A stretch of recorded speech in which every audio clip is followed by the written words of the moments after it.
Hello students, last लेक्चરની અંદર ફોસ્ફરસના અપરૂપોની આપણે ચર્ચા કરી હતી. એટલે કે ફોસ્ફરસ ટોપિકની આપણે શરૂઆત કરી ચૂક્યા છીએ. ફોસ્ફીન અને ફોસ્ફરસના અપરૂપો લાસ્ટ લેક્ચરમાં તમે ભણી ચૂક્યા છો અને આઈ હોપ કે તમે યાદ કરી લીધું હશે. આજે આપણે ઓલમોસ્ટ સમૂહ 15 ને કમ્પ્લીટ કરી લઈશું અને સૌથી પહેલા ભણીશું એમાં ફોસ્ફરસની બીજા બે સંયોજનો એક્ચ્યુઅલી, એક છે PCl3 અને બીજો છે PCl5. પહેલા વાત કરીશું ફોસ્ફરસના હેલાઇડ કયા છે. તો ફોસ્ફરસના હેલાઇડ જે છે એ બે પ્રકારના હોય, એક PX3 અને બીજો PX5. જનરલ કેટેગરીની વાત આવે એટલે PX3 અને PX5 આવે. હવે જે PX3 છે એમાં X તરીકે FClBrI કોઈ પણ હેલોજન હોઈ શકે છે અને PX5 હોય એમાં FCl અને Br આવે. FCl અને Br આવે, આયોડિન નહીં આવે એમાં.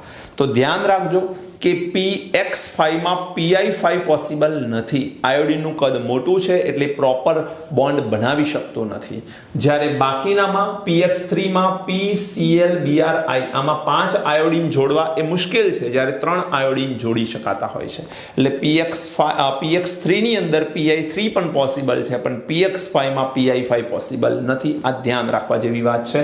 અહીંયાથી તમને આ એક MCQ બનાવીને આપી શકે છે, તો જરા ધ્યાન રાખજો. રાઈટ, નેક્સ્ટ ફોસ્ફરસના ટ્રાયહેલાઇડમાંથી આપણે એક સંયોજનની ડિટેલમાં ચર્ચા કરવાની છે અને એ છે ફોસ્ફરસ ટ્રાયક્લોરાઇડ PCl3. હવે એની જો ચર્ચા કરવી હોય તો સૌથી પહેલા છે બનાવટ.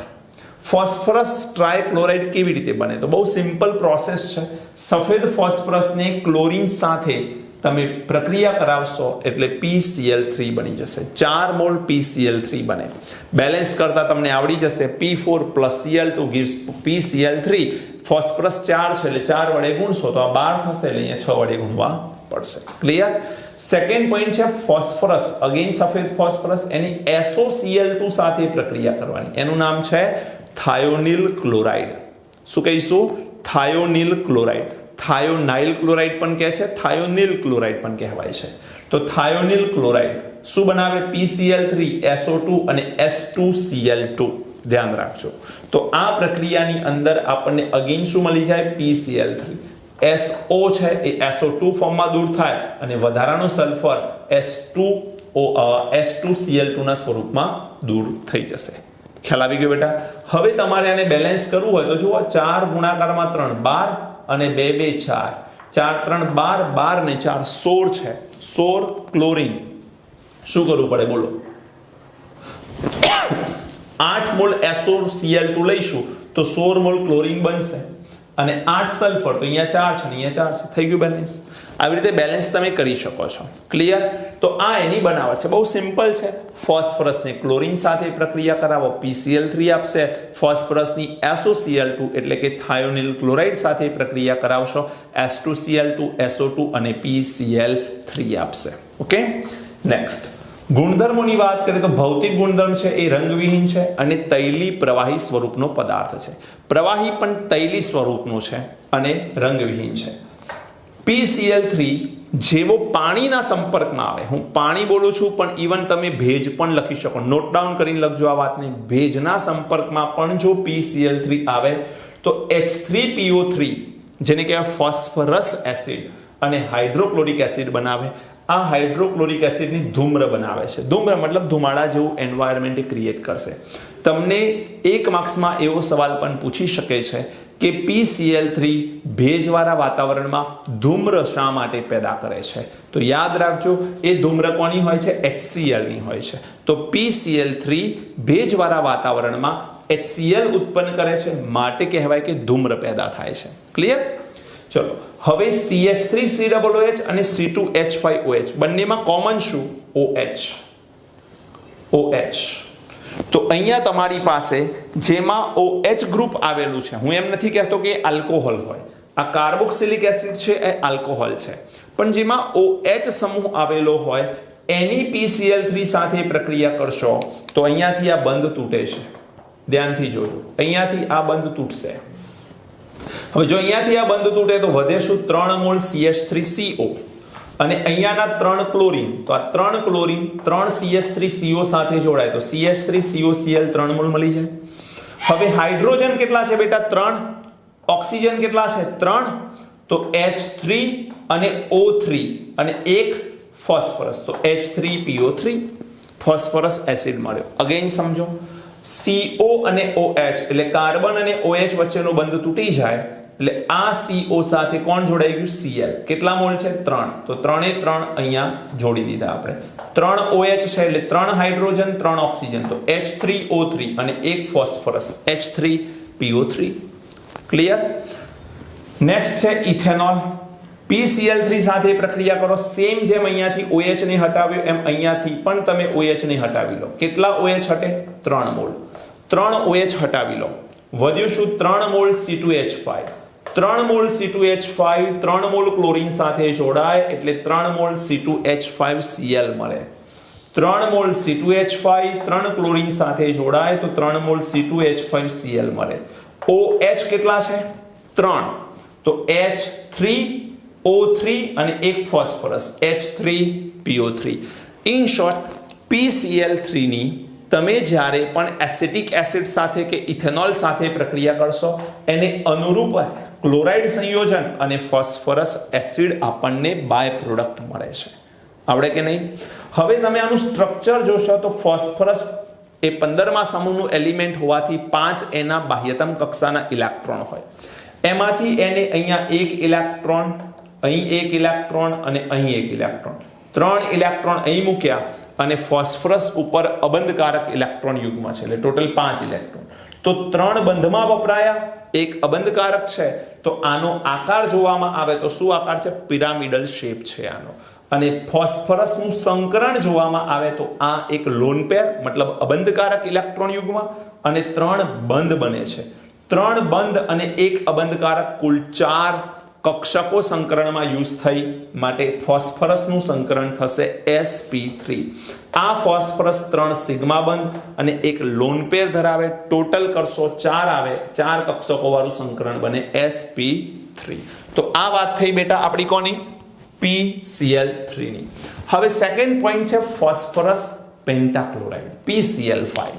બનાવટ જોશો તો અગેન સફેદ ફોસ્ફરસ, ક્લોરીન શુષ્ક લેવામાં આવે, શુષ્ક ક્લોરીનની સફેદ ફોસ્ફરસ સાથે પ્રક્રિયાથી PCl5 બને. તો જુઓ, એક તો ઈઝી યાદ રહી જાય, ફોસ્ફરસની ક્લોરીન સાથે PCl3, ફોસ્ફરસની ક્લોરીન સાથે PCl5. ફરક એ છે બેટા બંનેમાં કે બેલેન્સિંગમાં તમારે ધ્યાન રાખવાનું. એ તો સીધી વાત છે કે 4 ગુણાકારમાં 5 થાય, 4 ફોસ્ફરસ છે એટલે 5 4 20, તો અહીંયા 10 મોલ જોઈશે, જ્યારે અહીં તમારે 6 મોલ જોઈશે. રાઈટ? સેકન્ડ, ફોસ્ફરસની SO2Cl2 સાથે અહીં શું હતું? SOCl2. આ હતો થાયોનિલ ક્લોરાઇડ, આને કહેવાય સલ્ફ્યુરાઇલ ક્લોરાઇડ. ફરક સમજજો, અહીં SOCl2 ત્યાં SO2Cl2 છે.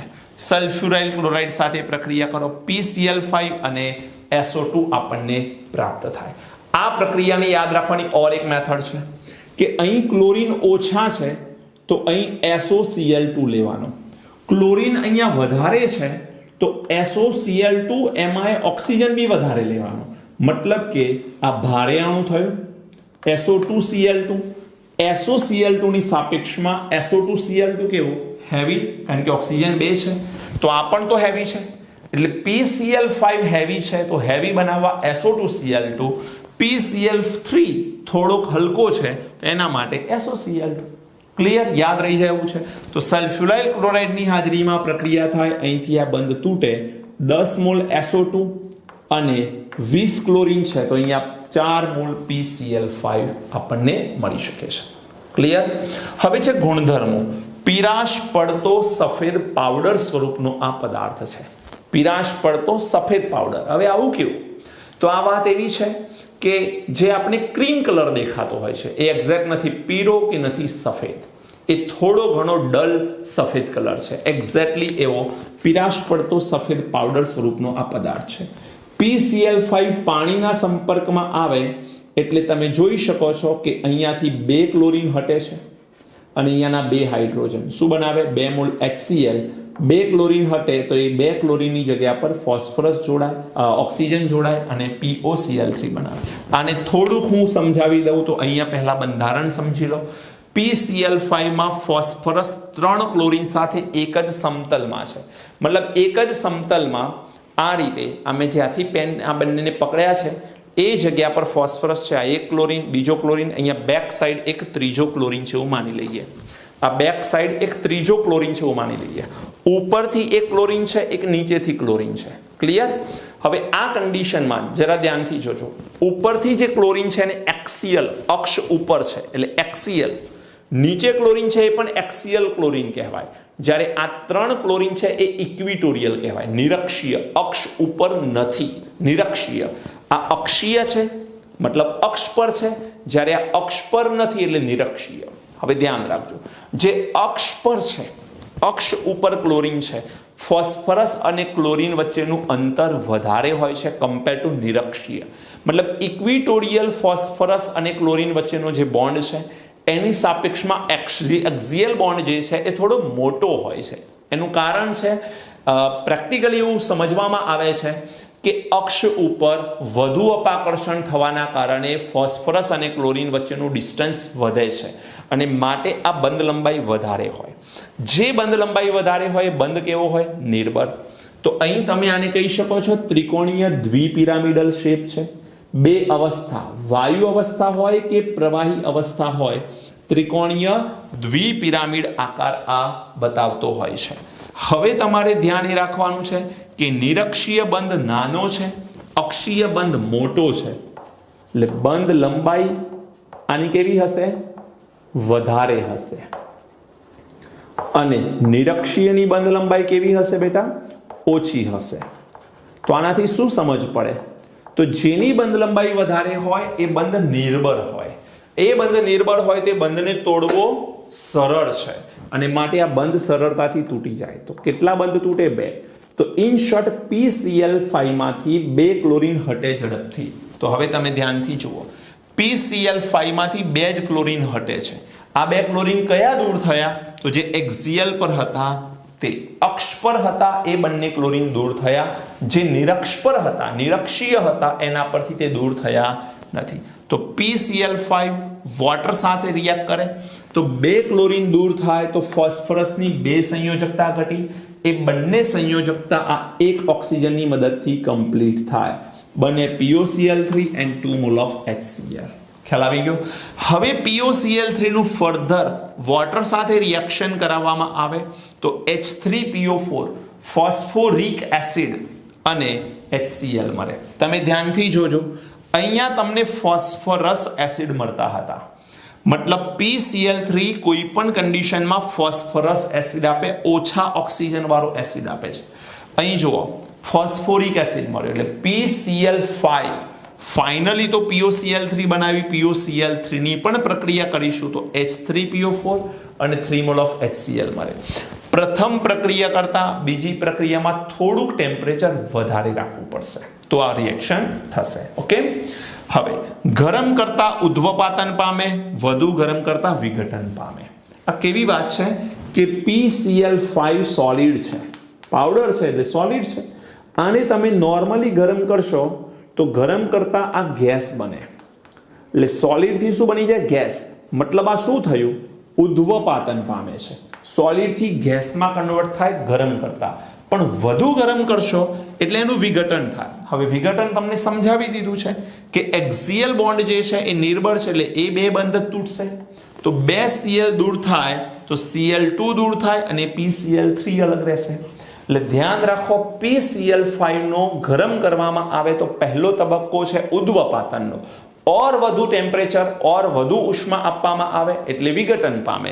અને વિઘટનમાં પણ 5 ક્લોરીન દૂર કરવા મુશ્કેલ છે, 2 ક્લોરીન ઝડપથી દૂર થાય. કયા 2 ક્લોરીન દૂર થાય?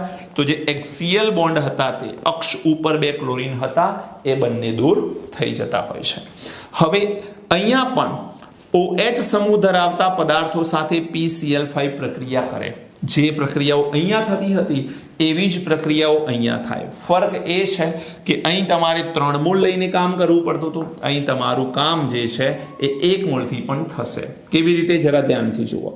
અહીંથી બંધ તૂટે અને આ બંધ અહીંયાથી તૂટે તો અહીંયાનો 1 હાઇડ્રોજન અને 1 ક્લોરીન શું દૂર થયો બેટા? HCl દૂર થઈ ગયો. બીજો એક ક્લોરીન પણ દૂર થાય. આપણને ખબર છે કે PCl5 જે છે એ 2 ક્લોરીન દૂર કરી શકે X વાળા, ઉપર અને નીચે વાળા. તો બીજો એક ક્લોરીન જે છે એ C2H5 સાથે જોડાય એટલે C2H5Cl. હવે આ કન્ડિશનમાં ફોસ્ફરસની 2 સંયોજકતા ઘટી, એ બંને સંયોજકતા ઓક્સિજન કમ્પ્લીટ કરે એટલે બનાવે POCl3 અને બીજું શું બનાવે HCl. અહીં તમે જોશો તો એસિટિક એસિડની PCl5 સાથે પ્રક્રિયા થાય તો અગેન તમે જોશો તો અહીંયાનો એક ક્લોરીન, અહીંયાનો H, જે ઉપર પ્રોસેસ છે સેમ પ્રોસેસ નીચે છે HCl. ત્યારબાદ અહીંયાથી એક ક્લોરીન એ આ CO સાથે જોડાય તો CH3COCl, CH3COCl. હવે આ ઓક્સિજન આ ફોસ્ફરસ સાથે જોડાય તો P ડબલ બોન્ડ O થઈ જાય અને Cl3 POCl3. ઉપર જે રિએક્શન થયું સેમ રિએક્શન નીચે છે, ખાલી આ આલ્કોહોલ હતો, અહીંયા કાર્બોક્સિલિક એસિડ છે, બસ આટલો ફરક છે. હવે ધાતુ સાથે પણ PCl5 પ્રક્રિયા કરે. તમને ખબર પડી ચૂકી છે કે PCl5 ને ગરમ કરવામાં આવે તો એ 2 ક્લોરીન દૂર કરે. તો 2 ક્લોરીન દૂર કરે તો 2 Ag સાથે અહીંયાથી 2 ક્લોરીન શું બનાવે 2 AgCl અને PCl3 અલગ. SN એ SnCl2 ની જગ્યા પર SnCl4 માં કન્વર્ટ થાય. કેમ?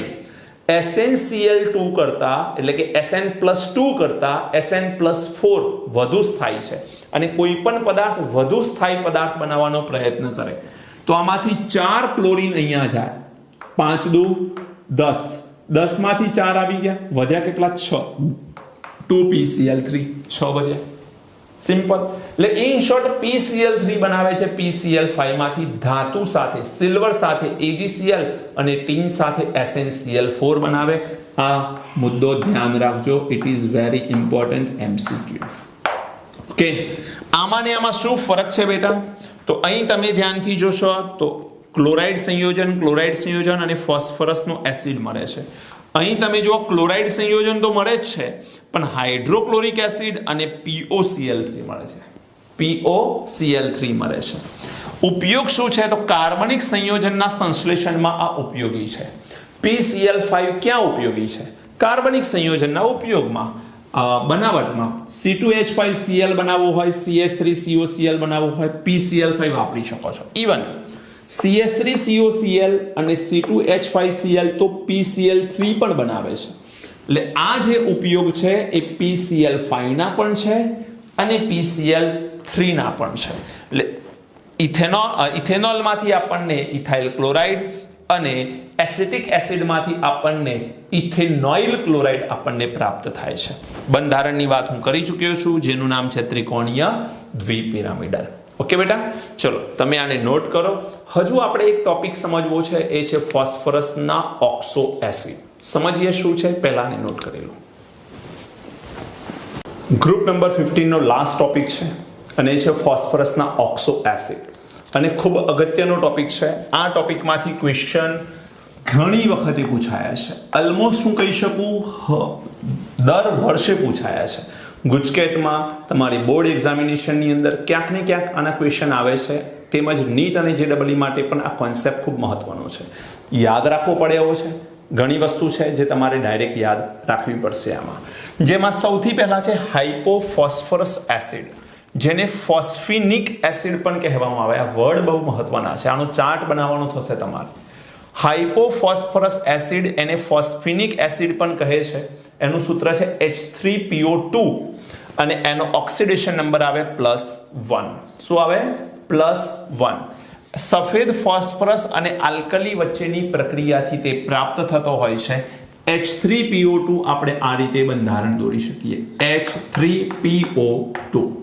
ઓકે, હવે અહીં તમે જોશો તો ફોસ્ફરસ અને હાઇડ્રોજનના 2 બંધ છે. P ડબલ બોન્ડ O એક છે અને એક P બોન્ડ OH છે. એટલે અહીં તમે એમ કહી શકો કે P ડબલ બોન્ડ O એક, P બોન્ડ O એક અને P બોન્ડ H 2 આવેલા છે.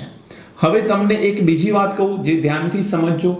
P બોન્ડ H જે એસિડમાં આવેલા હોય એ એસિડ જો ફોસ્ફરસનો એસિડ છે તો એ સારો ઉત્તમ રિડક્શન કરતા કહેવાશે. એટલે ફોસ્ફરસના એસિડમાં જે પણ જગ્યાએ P બોન્ડ H આવેલો છે, P બોન્ડ H એમાં આ હાઇડ્રોજન સરળતાથી છૂટો પડી શકે છે અને માટે તમે એને રિડક્શન કર્તા તરીકે યુઝ કરી શકો છો. એટલે સમજવાની વાત એ છે અહીંયા કે જ્યારે પણ કોઈ પણ ફોસ્ફરસના એસિડમાં P અને H વચ્ચે સીધો બોન્ડ આવેલો છે એ ઉત્તમ રિડક્શન કરતા કહેવાશે.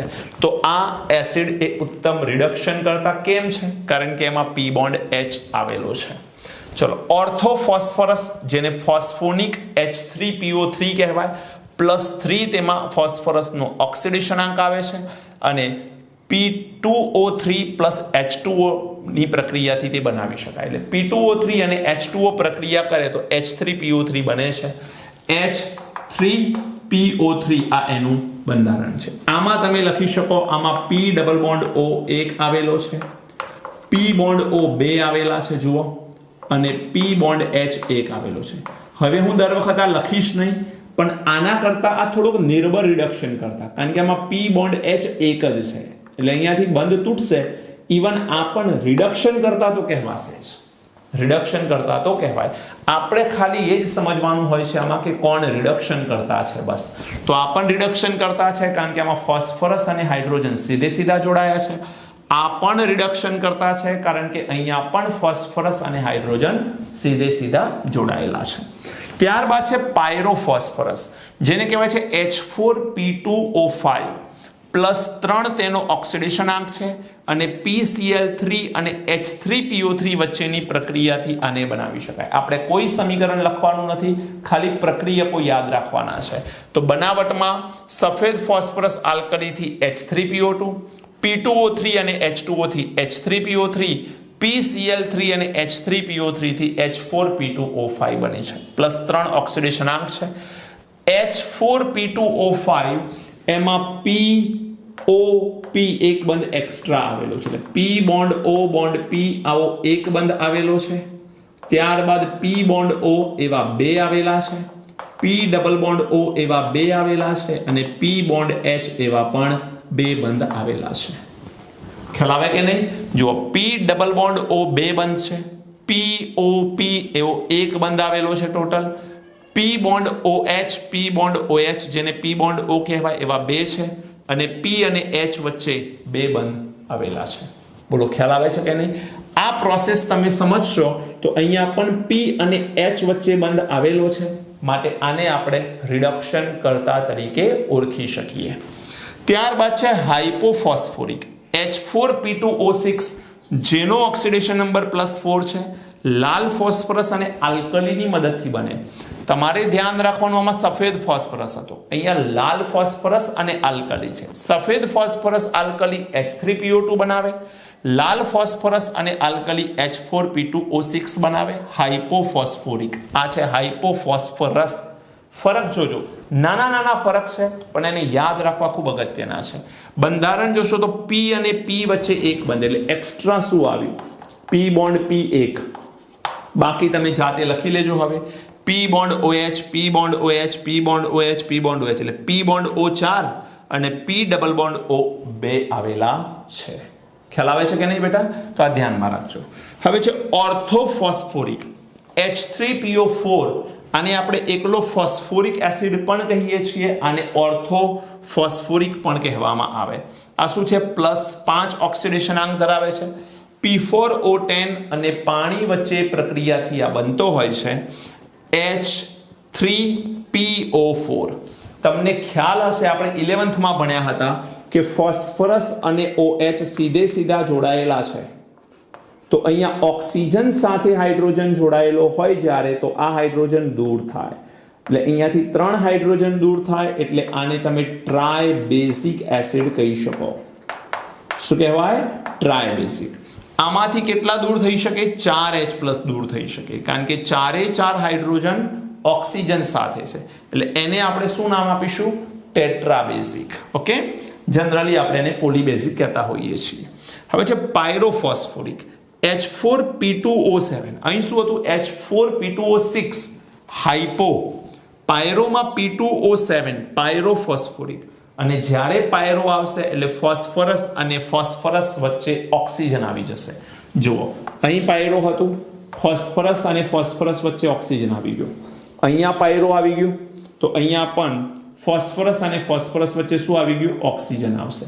P ડબલ બોન્ડ O 2 છે, OH 2 અને અહીંયા 2 એટલે ટોટલ 4 અને P bond O bond P એટલે તમે જોશો +5 એનો ઓક્સિડેશનાંક છે.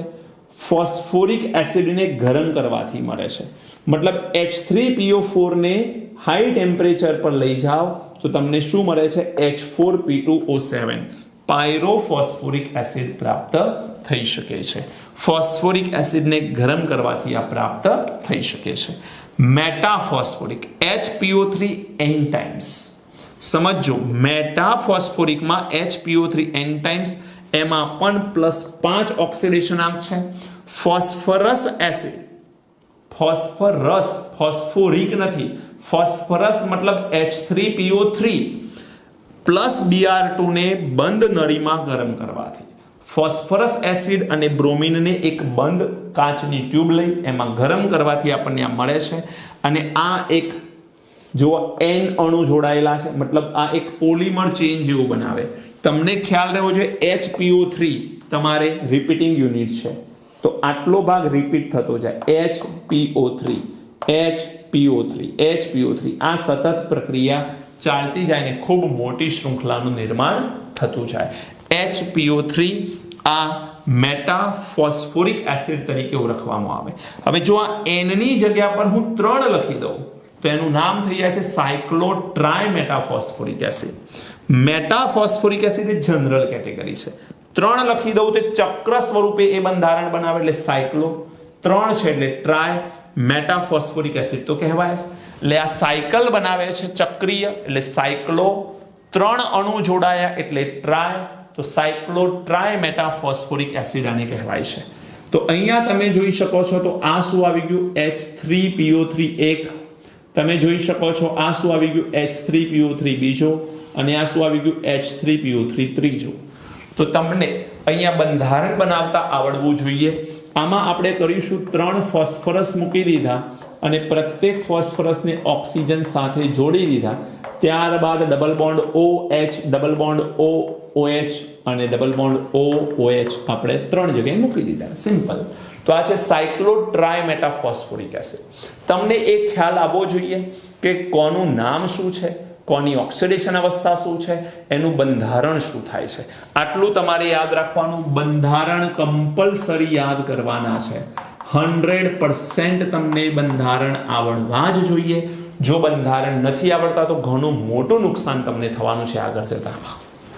હવે H3PO3 એને ગરમ કરવામાં આવે તો H3PO4 અને PH3 બને. મતલબ આ પ્રક્રિયાને વિષમીકરણની પ્રક્રિયા કહેવાય. ડિસ્પ્રપોર્શનેશન રિએક્શન રેડોક્સમાં ભણ્યા હતા. એમાં શું સમજ્યા હતા આપણે? તમને ખ્યાલ હશે H3PO3. જરા અહીંયા નજર કરો. H3PO3 +3 ઓક્સિડેશનાંક છે. H3PO4 +5 ઓક્સિડેશનાંક છે. અને PH3 નો -3 ફોસ્ફરસનું આવે તો +3 થી +5 ઓક્સિડેશનાંક વધ્યો, મતલબ ઓક્સિડેશન થયું. +3 થી -3 ઓક્સિડેશનાંક ઘટ્યો, મતલબ રિડક્શન થયું. તો અહીંયા ઓક્સિડેશન પણ થયું છે, રિડક્શન પણ થયું છે, માટે એને વિષમીકરણની પ્રક્રિયા તરીકે ઓળખવામાં આવે છે. ત્યારબાદ AgNO3 ની પાણી અને H3PO2 સાથે પ્રક્રિયા કરવામાં આવે તો સિલ્વર નાઇટ્રેટમાંથી રિડક્શન થઈ સિલ્વર મળે છે. આ પાત્રના તળિયે જમા થાય. એટલે હું ડાઉન એરો કરું છું કારણ કે આ પાત્રના તળિયે સિલ્વર સોલિડ સ્વરૂપે જમા થવાની છે. HNO3 અને H3PO4 આપણને મળે. તમે ધ્યાનથી જોશો તો H3PO2 માટે મેં તમને એવું કીધું હતું કે P બોન્ડ H હોવાથી આ એક ઉત્તમ શું છે? રિડક્શન કરતા પદાર્થ છે. આ પણ રિડક્શન કરતા પદાર્થ છે. આ પણ રિડક્શન કરતા પદાર્થ છે. આ બધાને કેમ રિડક્શન કરતા પદાર્થ કીધા? કેમ આ બધામાં ન કહેતું? એનું કારણ છે ફોસ્ફરસ સાથે હાઇડ્રોજન સીધો જોડાયેલો હોય એ બધા રિડક્શન કરતા પદાર્થ તરીકે ઓળખાય. એમાંથી H3PO2 અહીંયા લેવામાં આવે. જો આ રિડક્શન કરતા હોય તો એનું પોતાનું ઓક્સિડેશન થશે. એટલે +1 થી +5 જોઈ શકો છો તમે. એનું પોતાનું શું થાય છે? ઓક્સિડેશન. +1 ત્યાંથી +5 થઈ ગયો એટલે ઓક્સિડેશન અનુભવે છે. AgNO3 ના દ્રાવણમાંથી સિલ્વર રિડક્શન થઈને આપણને પ્રાપ્ત થાય, એટલે આ રિડક્શન કરતા થયું ને પોતાનું ઓક્સિડેશન થાય છે. તમારે આમાં ખાસ યાદ રાખવાનું સૌથી પહેલા નામ, ત્યારબાદ એનું સૂત્ર, ત્રીજા નંબરમાં એનું બંધારણ અને પછી પ્રક્રિયાઓ અને છેલ્લે બનાવટો. આ ધ્યાન રાખજો સિક્વન્સ. સૌથી પહેલા યાદ કરો તમે પદાર્થનું નામ અને એનું સૂત્ર. એ યાદ થઈ જાય, વારંવાર જોવાથી જ યાદ રહેશે, એમને એમ યાદ નહીં રહે. ઓકે, તો અહીંયા આપણો આ 15મો સમૂહ પૂર્ણ થાય છે. તમે વ્યવસ્થિત રીતે લખી અને યાદ કરજો બેટા. વારંવાર યાદ કરવાથી જ, રિવિઝન કરવાથી જ તમારા દિમાગની અંદર આ ફિટ થશે. ઓકે બેટા, ચલો મળીએ છીએ નેક્સ્ટ વિડીયો લેક્ચરમાં. Thank you. God bless you.